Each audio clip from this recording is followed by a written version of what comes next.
Bonjour, bonjour. Bienvenue sur la chaîne En chemin vers l'essentiel. Je suis très heureux de vous retrouver cette semaine avec une nouvelle vidéo pour continuer à avancer, cheminer au pays invisible des croyances, des croyances qui peuvent gouverner nos vies parfois lorsqu'elles sont dans un secteur, un périmètre qui nous est justement invisible, qui est non perçu, dans une zone aveugle. Et ça me tenait à cœur de commencer cette année 2026, c'était dans mon élan, avec vous partager ce questionnement que j'ai sur la notion d'impossible, cette croyance de l'impossible que je perçois déjà chez moi. J'ai des zones où il y a cette croyance de l'impossible, où je ne serais pas apte, pas capable, il y a comme une forme de limitation intérieure, d'autorisation intérieure qui n'est pas encore mûre pour imaginer que tel ou tel possible puisse se déployer et se manifester, se matérialiser dans ma vie. Et à plus grande échelle, puisque c'est ça qui me porte aussi, et bien cette notion d'humanité, comment individuellement ça se déploie au niveau du collectif aussi, et ce paradigme dans lequel nous sommes, avec, je trouve, un grand nombre de choses qui je pense, s'essoufflent, sont en train voilà, on sent il y a, en tout cas, je pense, un besoin de réenchantement, de se réinventer en tant qu'humain, et d'explorer donc d'autres possibles, d'autres relations d'être au monde, d'autres relations d'être à soi.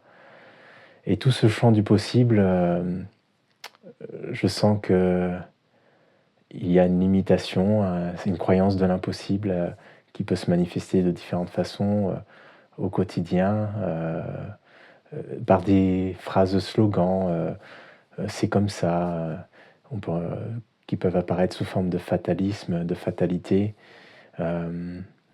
J'entends aussi beaucoup de résignation et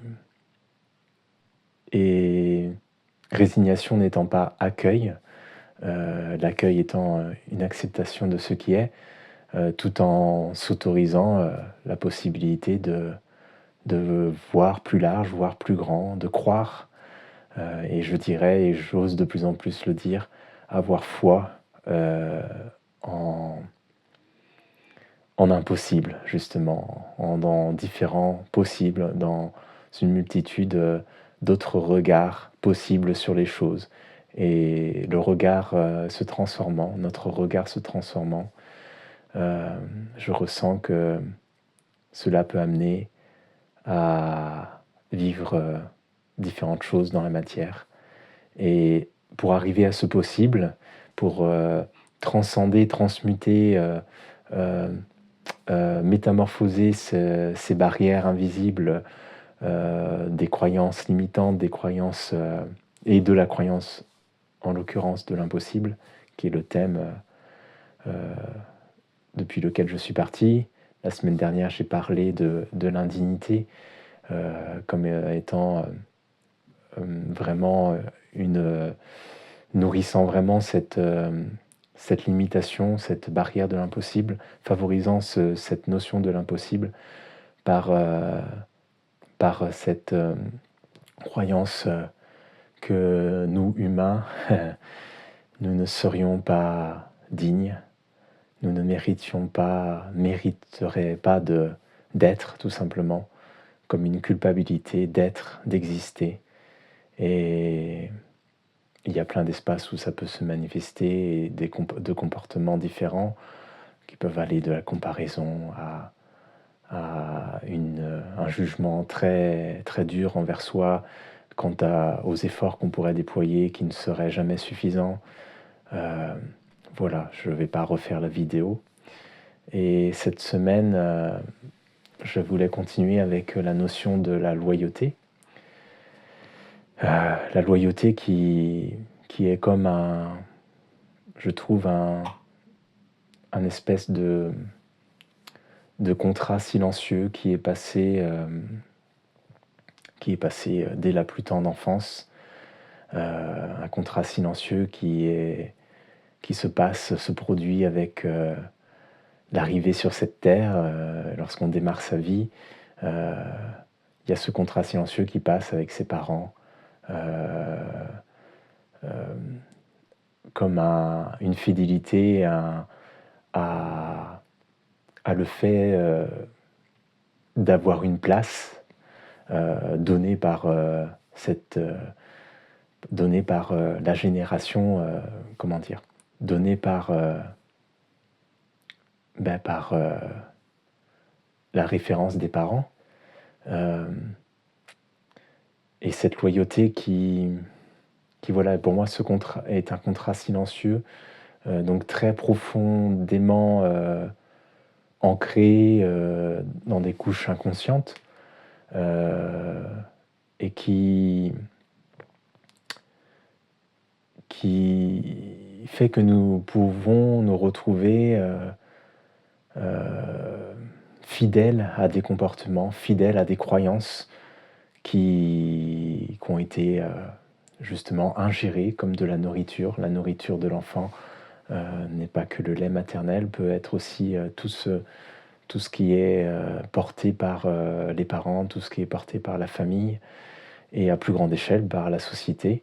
Je pense que c'est important pour moi de parler du fait que, enfin c'est ce que je ressens,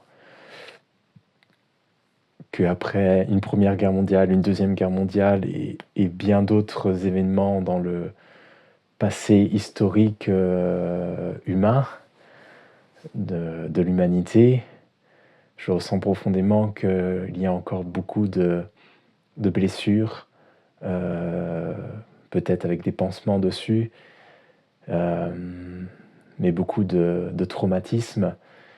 Et c'est comme si il y avait encore une loyauté, une fidélité envers les comportements de nos aïeux, des générations précédentes, une fidélité à je dirais le gros mot entre guillemets, à la souffrance que nos ancêtres ont pu connaître.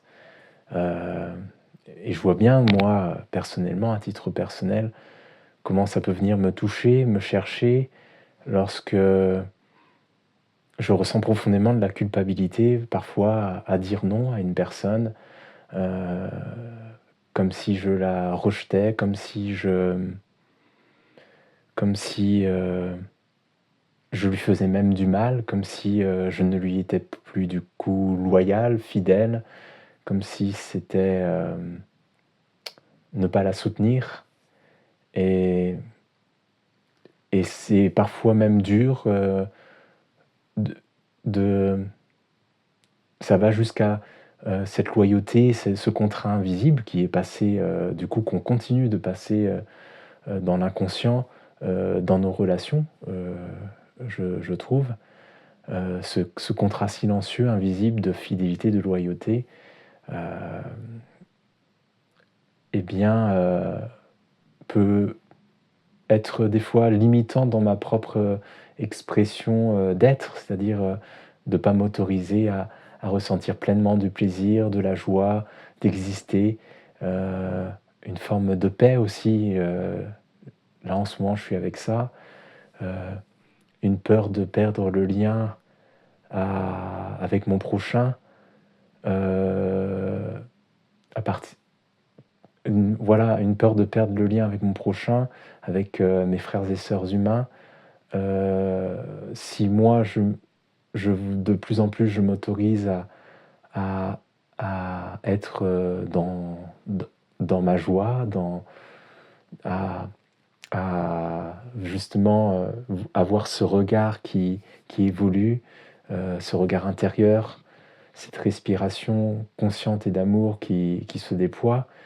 J'ai cet espace de ce contrat silencieux, cette loyauté ce mécanisme qui se dévoile finalement, qui se présente à ce moment-là, où je peux voir que peux ressentir aussi à ce moment-là de cette joie d'être, aussi parfois de la culpabilité, de moi me sentir heureux et de faire le constat d'à la fois voir ô combien c'est dur, ça peut être dur d'être un humain aujourd'hui, ô combien il peut avoir de la souffrance et, et cette peur de perdre le lien avec mon frère, ma sœur humain, mon prochain, comme si ce lien, cette loyauté se faisait, existait, ce contrat silencieux existe au niveau en particulier de la souffrance.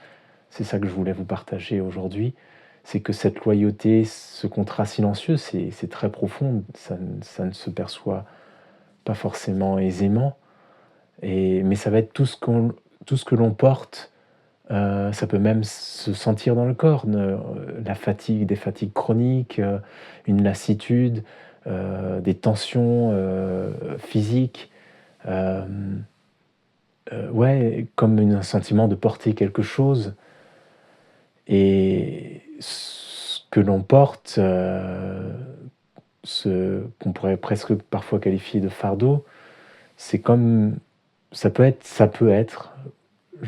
c'est ce que je pense, des contrats justement silencieux, de la loyauté envers nos aïeux, envers nos ancêtres, envers nos parents, envers les injonctions, la nourriture qu'on a pu absorber lorsqu'on était enfant, qu'on a pu aussi sociétalement absorber avec toute de c'est Thomas d'Azembourg qui parle justement des injonctions et des dissonances cognitives qu'il peut avoir euh, soit heureux, justement cette injonction à être heureux, et en même temps une autre injonction qui serait mais on n'est pas là pour rigoler. Et, et c'est comme si être fidèle à toutes ces croyances, ces injonctions, parce que c'est être comme si, voilà, comme si cette loyauté allait nous permettre de garder le lien avec notre prochain. Et avec cette grande peur de se retrouver seul. Si je perds le lien avec l'autre, je peux me retrouver seul. Alors si ce lien passe, et c'est très inconscient, hein, ça se perçoit pas, c'est vraiment le regard qui évolue, la conscience qui se déploie. Si cette loyauté me permet, m'assure le lien avec l'autre, parfois je vais rester dans cette loyauté qui peut être une loyauté à la souffrance. Ça peut être une loyauté, très longtemps, j'ai été dans une loyauté d'un rôle qui s'est construit de par mon histoire, d'homme fort, d'homme fiable, sur qui on peut compter, et où du coup, moi, en tant que je suis dans cette écoute de l'être que j'essaye de suivre de plus en plus, il n'y avait pas la place pour changer de modèle, changer de rôle, et il n'y avait pas la place pour accueillir ma vulnérabilité et m'autoriser à changer d'avis, par exemple, de pouvoir redire non 2 jours après à une situation parce que ce n'était plus juste. Et je pense que la loyauté, ce n'est pas de l'amour. La loyauté, je le vois vraiment comme un contrat silencieux, un contrat inconscient. Et un contrat, c'est de la paperasse. Mais on voit bien que c'est pas ce qui garantit qu'un couple, dans la durée, reste uni. Je pense que c'est davantage l'amour. par lequel l'unité se fait. Et toutes ces loyautés, cette loyauté à la souffrance qui existe par ailleurs dans le monde, est-ce qu'elle sert vraiment un avenir radieux pour l'humanité? Est-ce que le fait de rester dans la loyauté et une fidélité à la souffrance permet de mobiliser toute notre énergie de vie et de la mettre au service du pour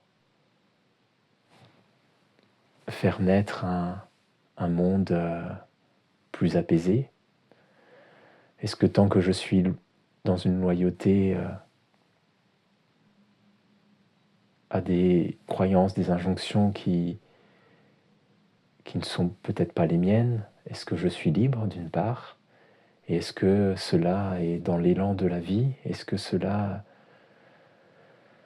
serait pas temps justement de rompre nos contrats silencieux, de rompre nos loyautés, notre loyauté intérieure, les contrats qui se passent et qu'on repasse parfois les uns avec les autres?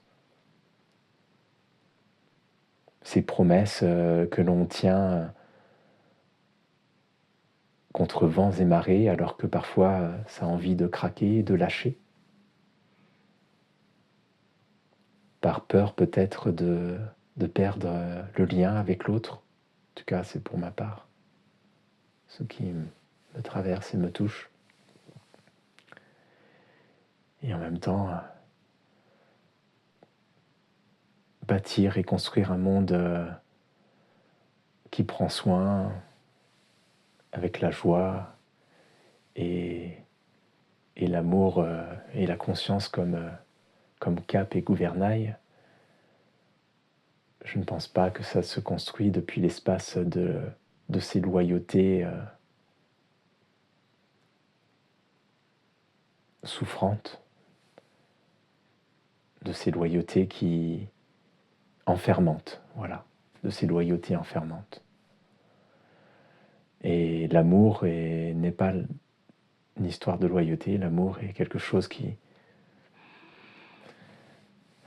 circule et qui se donne, qui se déploie et qui est libre. C'est vraiment ça le mot. C'est une histoire de liberté. Et je pense que cette liberté, on la recherche tous.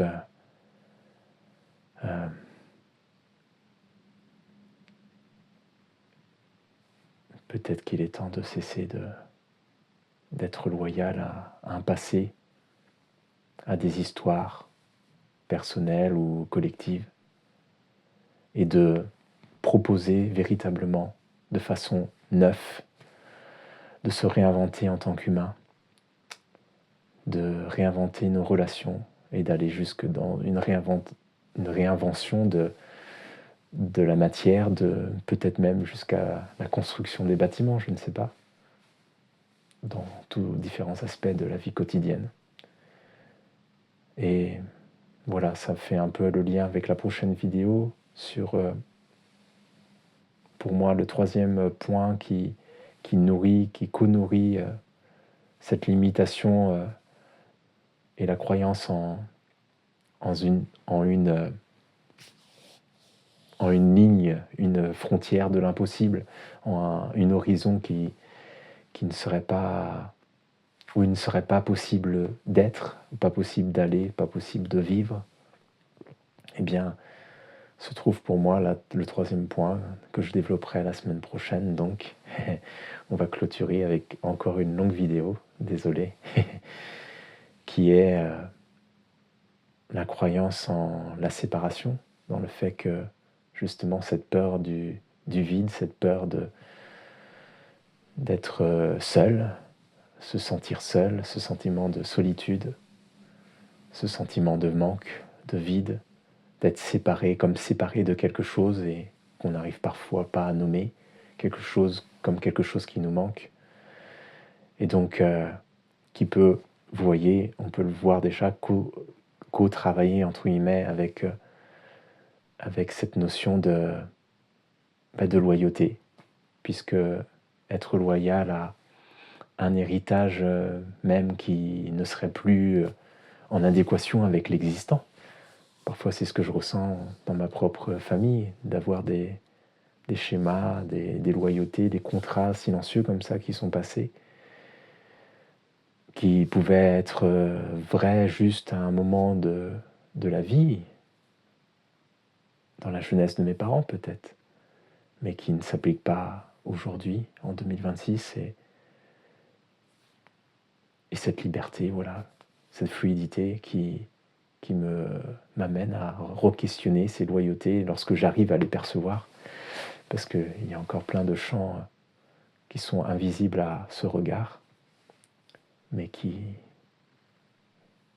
le seront peut-être un jour. Et donc ces loyautés invisibles, lorsqu'on a la chance de les percevoir, lorsqu'on se dit que déjà c'est possible que ça soit un facteur d'alourdissement et de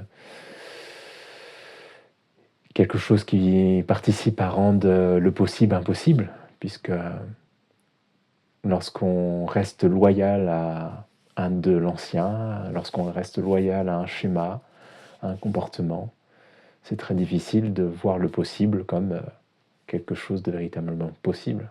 Ce n'est pas dans notre champ de perception.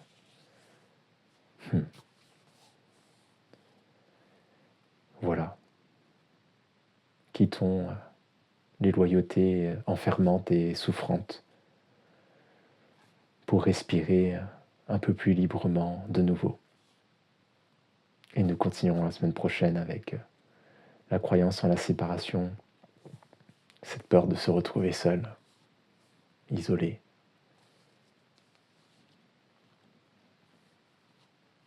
Merci pour votre écoute et à la semaine prochaine donc. Et belle semaine, belle journée à vous. Au revoir.